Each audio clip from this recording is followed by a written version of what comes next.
Hello everyone. This is a video of the Arrma Kraton again, version 3, the newest version, 2018 version. Another video on the series, the upgrade series I'm doing. So anyway, this is the thing here. I'm going to kind of show you what's going on. This is the body. You know, as you can tell, I took off all the decals because literally, who really seriously needs that many decals on your body? I sure the hell don't. But anyway, this thing had a retarded amount of, and I do not mean that disrespectfully, of decals. So, it was ridiculous, I felt. So, they got completely removed. The only ones that stayed on there, you know, the grill, the headlights, and that's it. So, and if you notice, I bent these body clips up just a little bit. I don't know how well you can see that. Let me see if I can show you a little closer. You see how they're bent up a little bit? Like they're angled up? See how they're angled up just a little bit? Yeah, so I bent those up a little bit. I'm going to set that aside. So I got the savox 1230 in there, and I'm going to do my best to show you guys what I had to do to get this in there. I did not do an install video, and I apologize for that. But if you just bear with me, I'll be happy to kind of show you what's going on. So if you notice, this the servo's in there. Okay, this is a savox 1230 SG. It sounds a little messed up. Now I'm gonna be quiet for a minute and just listen to how this sounds when there's no power to the SE. It does, or power to the servo. It does work. The servo does work, mind you, but just listen. And just keep in mind, if you ever move your steering wheels on your RC car, when the vehicle is turned off, you move your thing, do it slowly. Do not do a quick jerk, because you could, if you have a plastic geared servo, strip it out by doing that. So just listen.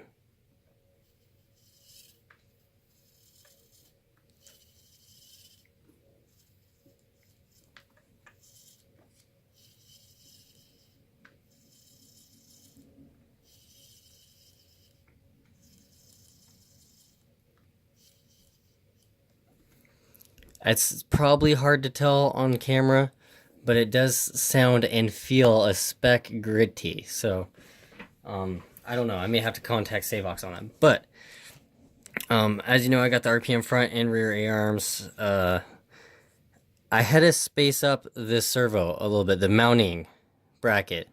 So the servo mounting bracket, I had a servo mount, whatever you'd like to call it. I had to space it up about 5 millimeters to get this servo to work. And I also had to space this bracket up right here. If you notice, there's a little spacer right there where my screwdriver's touching. I spaced that. That's about, I would say, a 5 millimeter spacer. It does clear this little shield thing so it doesn't rub on the shield, but it is tight. You could sand this away or cut it with an X-Acto knife. Let me see if I can get you a better picture. Cut it away with the X-Acto knife just a little bit right there. Just hump it a little bit so you have room. See if I can show you a little better. But yeah, just cut it out just a little bit right there so you have a little bit of room. But it does not rub. I don't know how well you can see that. See how close it comes? Comes pretty close. Let me get you a better view. Sorry, hold on here. Let me see if I can get you a better view. So, if you notice, see, it comes like 2 millimeters from hitting. It's hard to tell on the camera, 1 millimeter, 2 millimeters. So you can shave that down. It's not a big deal at all. But that's what you need to do. I had to put some spacers. I had to custom make them. I used shock spacers to do that. So the servo's in there. The stock servo is only 208 ounces of torque. This one's 500 ounces of torque at 6 volts, which I think is really, really good for power, authority, and knowing when you want to steer, it's going to do that. No matter how big your tires are, 500 ounces of torque can haul or move the Duratrax 6-pack 3.8 tires, or Proline Trenchers, or Proline Badlands, you know, so, or the Arrma backflip tires. There's the copy of the Badlands from Proline. You know, That servo will handle it absolutely flawlessly. It's fast enough for me. It is pretty fast. It's not mega fast, but it is pretty fast. You know, it's fast enough to keep me satisfied. And you know how I am. If you've watched this channel, I like to keep stuff custom. So anyway, thank you so much for watching. I just wanted to do a quick video showing you guys that. I got an also, if you notice, since we're talking about that, I put a Spectrum S210 receiver in there.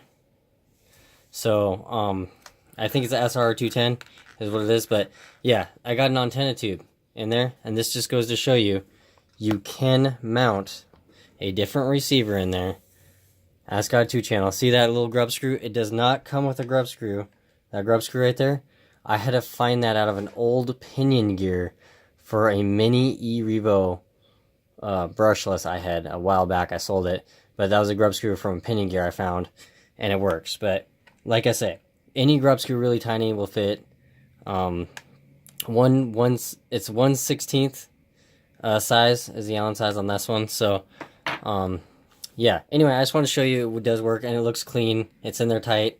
So you know, it keeps, and you got the cord right there, the part of the antenna, however you want to say it, whatever. But anyway, yeah, so it's all waterproof. It is a bigger receiver box. The top of this receiver box is thicker, so that way it has more access for your wires, so they're not so tightly bent at an angle, you know what I mean? So just something to note. You know, and I got, it's just so you know, I got 500,000 differential fluid in the center differential, 50K differential fluid in the front differential, and then also 50K in the rear differential. So just something to so you guys know. Thank you guys so much for all the kind comments. You know, I greatly appreciate it. I'll get some running video of this as soon as I can. The weather's pretty crappy right now where I live, so I really do appreciate it. And then also, let me say this as a side note, for all of you troll haters out there that hate my driving videos or whatever, you know what? I drive my RCs the way I want to drive them. If you guys don't like it, then you guys don't have to watch the video. And I don't mean to sound disrespectful on that. I'm just saying it honestly. You know, I drive them the way I drive them. I'm not used to every single RC car right off the bat. So, you know, just let me state that as a fact. You know, I can drive.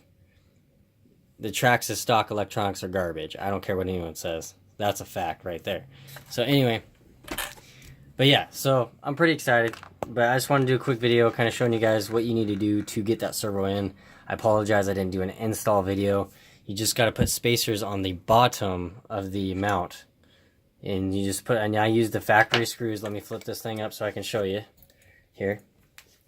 So to get the mount out, you'll have to take off 1, 2, 3, 4 screws, and the mount should just pop right on out. So, and then another thing, since we're talking underneath chassis here, a couple screws were, actually a few screws were loose. These 2 screws were loose. These ones were pretty looser, like 2.5 turns loose. All these screws right here were loose. So like I say, it's a really good idea if you're one of those people that's just wants to get out and drive, which nothing's wrong with that. At least do yourself a favor and just check through all the screws. Just try tightening them all. Make sure they're all tight. That's the only thing I say. So, you know, it really does pay off. That's all I'm going to say. I'm not trying to be disrespectful to anyone. I don't feel disrespect is necessary. You know, life is too short for that. So, like I say, anyway, thank you so much for watching the video. It is very much appreciated. I'll keep it coming to you guys with, you know, videos of this thing, kind of what I think, my thoughts, you know. So far, it's actually, I'll be honest, it's actually impressed me by the way it's built. Truly, believe it or not, I'm pretty impressed. So, I'm not saying I'm extremely impressed, because there's a few things that I would say need improvement, and I'll keep that for the review video, but I'm going to wait to do the review video until I drive it for the first time. So, as always, thank you so much. I love you guys. I appreciate all you guys' nice comments. I want to personally thank each and every person that's left a respectful, nice comment. For those people that left hating comments, I guess you left hating comments. But you know what? I do love, you know, and appreciate anyone who makes and replies with a nice, respectful comment or anything like that, I do read them. I appreciate you guys watching it. So, Alex RC Freak out. Peace.